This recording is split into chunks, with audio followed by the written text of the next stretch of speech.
আল্লাহ তাআলা সূরা নাবার 21 নম্বর 22 নম্বর 23 নম্বর আয়াতের মধ্যে জাহান্নামের কিছু বর্ণনা তুলে ধরেছেন।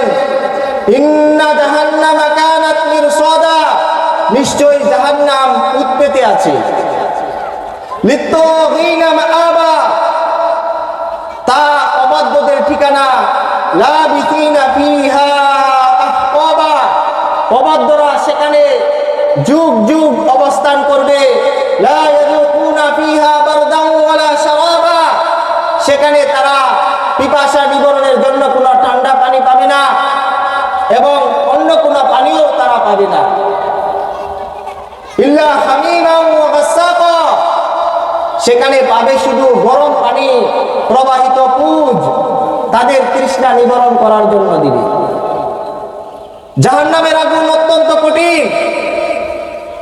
তিরমিজি শরীফের 2591 নম্বর হাদিসের মধ্যে আসছে, আন আবি হুরায়রা রাদিয়াল্লাহু আনহু আন্নাহু ক্বাল ক্বালা রাসূলুল্লাহ সাল্লাল্লাহু আলাইহি ওয়াসাল্লাম উকিদা আলান নারি আলফা সানাতিন হাত্তা আহমারাত, জাহান্নামের আগুন 1000 বছর প্রজ্বলিত করা হয়েছে, তারপর তা লাল বর্ণ ধারণ করেছে।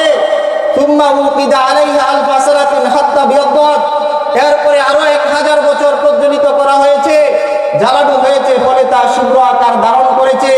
সুম্মা উকিদা আলাইহা আলফা সানাতিন হাত্তা সুওয়াদ্দাত, এরপরে আরো 1000 বছর প্রজ্বলিত করা হয়েছে, ফলে তা কালো বর্ণ ধারণ করেছে। ফাহিয়া মুসলিমাতুন সাউদাউ, এখন তা ঘুরো কালো বর্ণ রূপ লাভ করেছে। এরকম 3000 বছর জ্বালানোর পরে যে আগুনের রূপ ধারণ করেছে, এগুলো দ্বারা যদি আমাদেরকে জ্বালানো হয়, আমরা নিমিষেই জ্বলসে যাব, 1 সেকেন্ডেরও প্রয়োজন হবে না।